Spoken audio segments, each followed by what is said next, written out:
ఇకైతే టీటీడీలో ఆశీర్వచనాల అనంతరం బహుకరించే వస్త్రాల విషయంలో చాలా అవినీతి జరిగిందన్నారు టీటీడీ బోర్డు సభ్యులు జ్యోతుల నెహ్రూ. పర్చేస్ కమిటీ సభ్యుడిగా తానే ఆ తేడాను గమనించానన్నారు. దాన్ని తానే బయటకు తీశానన్నారు. కొండపైన 1334 కొన్న శాలువాను కింద షాపులలో అడిగితే 600కే అదే క్వాలిటీ తీస్తున్నారని చెప్పారు. అందుకే వెంటనే పర్చేస్ ఆపేసి బోర్డు సమావేశంలో చర్చించి ధరపై నిర్ణయం తీసుకుంటామంటున్న జ్యోతుల నెహ్రూతో మా ప్రతినిధి Manikumar face to face. Tirumala Tirupati దేవస్థానానికి సంబంధించి పట్టు వస్త్రాల నకిలీ వ్యవహారం ఇప్పుడు రాష్ట్ర వ్యాప్తంగా చర్చనీయాంశమవుతుంది. ఇప్పటికే దీనికి సంబంధించి విజిలెన్స్ కూడా ఒక రిపోర్ట్ ఇచ్చింది. ఇంకా ప్రభుత్వ ఆదేశాలే తర్వాయిగా కూడా చెప్తున్నారు. అయితే ఇదే అంశం మీద మనతో మాట్లాడడానికి టీడీపీ సీనియర్ నేత జ్యోతుల నెహ్రూ ఉన్నారు. ఒకసారి మాట్లాడదు సార్, ఎట్లా చూస్తారు సార్ తిరుపతి దేవస్థానానికి సంబంధించి వరుసగా ఇట్లాంటి వివాదాలన్నీ వస్తున్నాయి. తాజాగా ఈ పట్టు వస్త్రాలకు సంబంధించిన వ్యవహారం ఏం చెప్తారు? ఇది వరుసగా వివాదాలు రావడం కాదు, గతంలో జరుగుతున్నటువంటి పరిస్థితుల్ని ఇవాళ మేము బయటకు తీస్తున్నాం కాబట్టి అన్నీ కూడా వస్తున్నటువంటి పరిస్థితి ఉంది. దీన్ని ఎలా చూడటం అంటే ఉంది, పట్టు ఏదైతే ఆశీర్వచనానికి వేసేటటువంటి వస్త్రాలు ఉన్నాయో ఆ వస్త్రాల్లో మాత్రం చాలా మోసం జరుగుతున్నటువంటి పరిస్థితి ఉంది. ఎందుకంటే నేను పర్చేస్ కమిటీ మెంబర్ని, అందులో దాన్ని నేనే బయటికి తీసినటువంటి పరిస్థితి ఉంది. ముఖ్యంగా ఇవాళ 1334 రూపాయలకి కొంటున్నటువంటి పరిస్థితి ఉంది టెండర్లో. అది సేమ్ క్వాలిటీనే మనం కిందకి వెళ్ళి రిటైల్ షాపులో అడిగితే 600 రూపాయలు చెప్పారు నాకే. దాని మీద నేనే బోర్డులో కంప్లైంట్ చేయడం, దాని మీద విచారణ జరిపించడం, వాస్తవాలు జరగడం జరిగింది. ఇవాళ ముఖ్యమంత్రి గారికి కూడా నేను రిప్రజెంట్ చేశాను. ఏదైతే మాకు ఒక మంచి ఆఫీసర్ని, పర్చేజ్ ఆఫీసర్ని ఇవ్వండి, అక్కడ జరుగుతున్నటువంటి దీన్ని మనం అరికట్టాలి అనుకుంటే ముందు అధికారులను ప్రక్షాళన చేయాల్సినటువంటి అవసరం ఉందని చెప్పేసాను. వాస్తవానికి 10-15 నెలల నుంచి కూడా ఈ వ్యవహారం జరుగుతుందని చెప్తా ఉన్నారు. అయితే ఎట్లా కనిపెట్టారు మీరు ఇది నకిలీ అని చెప్పింది? నకిలీ కాదు, ఇక్కడ వేసే వస్తువు ఏదైనా అది వస్త్రమే. అయితే దాన్ని ఎక్కువ డబ్బులెట్టి కొంటున్నారు వాళ్ళు. వాల్యూ 600 ఉంటే, రిటైల్లోనే 600 ఉంటే, అది హోల్సేల్లో 1334 రూపాయలకు కొంటున్నటువంటి పరిస్థితి ఉంది. అది కనిపెట్టడం అంటే ఇప్పుడు నాకే వేస్తారు కదా, నేను వెళ్ళినప్పుడు అక్కడ 3000 కట్టినట్టు కల్లా వేస్తున్నారు. ఆ వేసిన దాన్ని చూసినట్టయితే ఈ రేట్ ఎక్కువలా ఉందేంటని చెప్పేసి మనం కూడా ఇక్కడ బయట కొంటుంటాం. ఎందుకంటే ఎవరన్నా పెద్దలు వచ్చినప్పుడు వాళ్ళకి సాల్వాలు వేయడానికి ఆ కొన్నప్పుడు రేటుకి దీనికి డిఫరెన్స్ కనపడుతుంది. క్వాలిటీ చూస్తే సేమ్ క్వాలిటీ. ఆ క్వాలిటీని క్వాలిటీని చూసి అనుమానం వచ్చింది. నాకు అనుమానం వచ్చి దాన్ని మేము ఎంక్వైరీ చేసాం.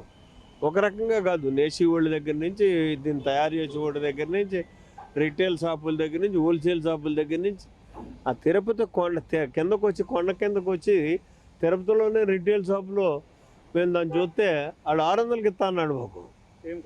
Same quality. ఈ క్వాలిటీని పట్టుకెళ్ళి ఆ క్వాలిటీని ఈ క్వాలిటీని దగ్గర పెట్టి చూస్తే సేమ్ క్వాలిటీ. దాన్ని నేసేటటువంటి వ్యక్తులను కూడా తీసుకుని వెళ్ళాను. ఎట్లా సార్ మరి ఇప్పుడు దీని మీద అంటే గవర్నమెంట్ ఎట్లాంటి చర్యలు తీసుకోబోతుంది? అంటే ఇప్పటికీ విజిలెన్స్ రిపోర్ట్ వచ్చింది కాబట్టి ఇవాళ మేము పర్చేజ్ ఆపేసి దాన్ని మళ్ళీ రేపొద్దున ఖచ్చితంగా రేపు బోర్డులో నిర్ణయం తీసుకోబోతున్నాం. నిర్ణయం తీసుకుని ఇది పర్చేజ్ కమిటీ మీటింగ్ కూడా 14వ తారీఖున ఉంది. పర్చేజ్ కమిటీ మీటింగ్లో ఒక నిర్ణయం తీసుకుంటాం.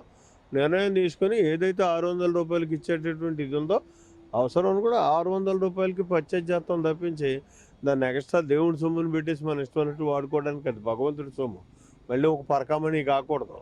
అంటే నిజంగా మీరు చెప్పినట్టు అంటే పరకామణికి సంబంధించి దేశవ్యాప్తంగా అది చర్చ అవుతున్న అంశం. దాన్ని వైఎస్ఆర్సీపీ అధినేత జగన్మోహన్ రెడ్డి మాజీ ముఖ్యమంత్రి అది ఒక చిన్న విషయంగా తెలిసింది. అతనికి చిన్నదే కదా, ఎందుకంటే వేల కోట్ల రూపాయలు దోసేసినటువంటి ఆర్థిక దోపిడీగాడు. అటువంటి ఆర్థిక దోషి పరకామణి అంటే చిన్నదాని కింద అంతది అతనికి. అంటే మీరు ఇందాక కూడా మాట్లాడినప్పుడు ఆ జగన్ కూడా దీనికి లింకులు ఉన్నాయి, దీని మీద కూడా చర్యలు తీసుకోవాల్సిన అవసరం ఉందని చెప్పి నిజంగా ఉన్నాయంటారా?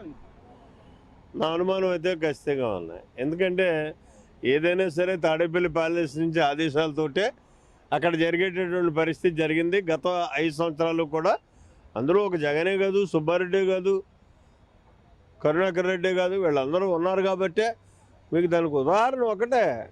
కరుణాకర్ రెడ్డి ఆయన రవి రవి అతని పేరు ఏంటి, సతీష్ చనిపోయినటువంటి తెల్లవారకుండానే ప్రెస్ మీట్ పెట్టేసి ఇది ఎవరో చేసిన హత్య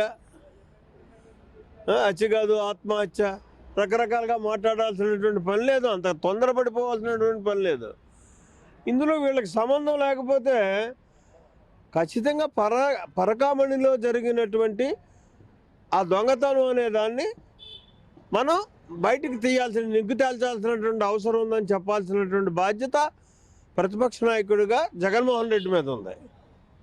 అదొక పెద్ద చిన్న తగు, దాని గురించి పెద్ద ఇదేంటి ఇది చేసుకోవాల్సినటువంటి అవసరం లేదన్నది కొన్ని కోట్ల మంది హిందూ మతస్థుల యొక్క మనోభావాలను దెబ్బతీసే స్టేట్మెంట్ అని నేను అంటాను దాన్ని. ఎందుకంటే ఎంతో భక్తి భావాలతో భగవంతుడికి అక్కడ సమర్పించుకుంటారు భక్తులు వెళ్ళి. ఆ సమర్పించుకున్న దాన్ని ఒక దొంగతనం చేస్తే ప్రతి ఒక్కడు అరే నా డబ్బు దొంగతనం చేసేది ఇదే విధానంతో ఉంటాడు.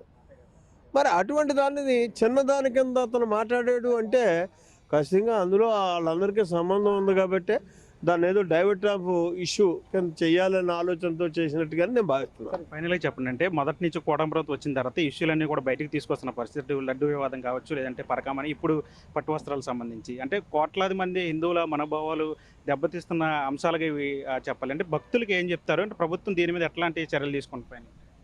ప్రభుత్వం కానీ తిరుమల తిరుపతి దేవస్థానం బోర్డు కానీ ఒకటే ఆలోచనతో ఉన్నాం మేము. తిరుపతిలో జరిగేటటువంటి గతంలో జరిగినటువంటి అవకతవకలన్నిటినీ కూడా ప్రక్షాళన చేయాలి. ఒక శుద్ధితో కూడినటువంటి విధానంలో హిందుత్వాన్ని పరిరక్షించేటటువంటి పద్ధతుల్లో అక్కడ పరిపాలన సాగించాలి అనేటటువంటి ఆలోచనతో ప్రభుత్వం ఉంది. చంద్రబాబు నాయుడు గారి ఆలోచన అదే ఉంది, మా బోర్డు కూడా అదే ఆలోచన చేస్తుంది. మా చైర్మన్ అయితే చాలా త్రికరణ శుద్ధిగా కట్టుబడి ఉన్నాడు దాని మీద. మేము అంత 24 గంటలు మార్పు తీసుకురావడం కోసం, దాన్ని భద్రతగా పరిరక్షించడం కోసం ప్రయత్నం చేస్తున్నటువంటి పరిస్థితి ఉంది.